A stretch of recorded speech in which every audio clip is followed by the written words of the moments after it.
पत्तियों का रंग पीला होता है किसके कारण? के निर्माण के कारण।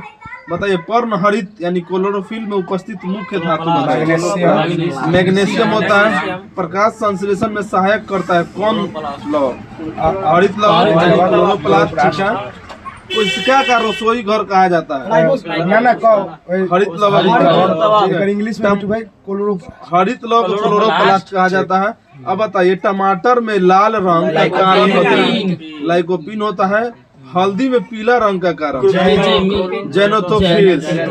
अब बताइए पपीता में पीला रंग का कारण हो गया कैरोटीन।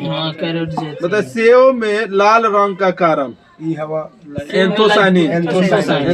अब बताइए मिर्च में लाल रंग का कारण कैप्सिसिन। गाजर में कौन सा वर्णक होता है? वही कैरोटीन वर्णक होता है। अब बताइए केंद्रक यानी न्यूक्लियस की खोज की थी किसने? रॉबर्ट ब्राउन ने की थी 1831 में।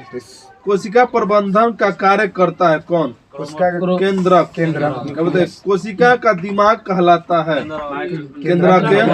केंद्रक का निर्माण मुख्य भाग कौन सा होता है?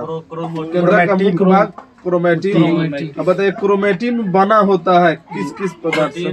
प्रोटीन तथा हिस्टोप्रोटीन और डीएनए। अब बताइए कोशिका की निर्जीव संरचना होती है रसधानी। बताइए रसधानी पाया जाता है किस में? पादप कोशिका में कि जंतु कोशिका?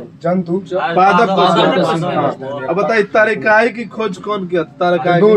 हाँ बेबोरी। अब बताइए तारिकाई पाया जाता है जंतु में कि मानव में? पादप में। जंतु कोशिका में पाया जाता है। अब बताइए केंद्रक विभाजन की क्रिया कहलाती है कैरियोटोकाइनेसिस। अब बताइए समसूत्र यानी मियोसिस विधि से कौन विभाजित होता है? काई कोशिका होता है। अब बताइए काई कोशिका हाँ अर्धसूत्री विभाजन बताइए। लैंगिक जनन में होता है कोशिका विभाजन। 23 को गुणसूत्र मिलता है। अब बताइए प्रथम श्रेणी में उत्तोलक कौन कौन सा है? कैंची हो गलो, पिलास हो गलो, हैंड पंप, झूला, कील उखाड़ने की मशीन। यानी इस पे जो बॉल पड़ता है दाब पड़ता है हाथ से पहले का और बीच में पड़ता है इसका बॉल यही ना होगा। और कार्य करता है सबसे लास्ट वाला।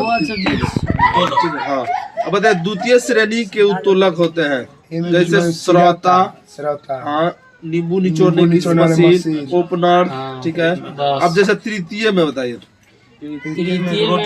हाँ ये जहाँ बॉल पर जब भार पर दोनों एक जगह रहो कार्य करो आगे। जैसे चिमटा हो गलो, मनुष्य का हाथ हो गलो, किसान का हल हो गलो।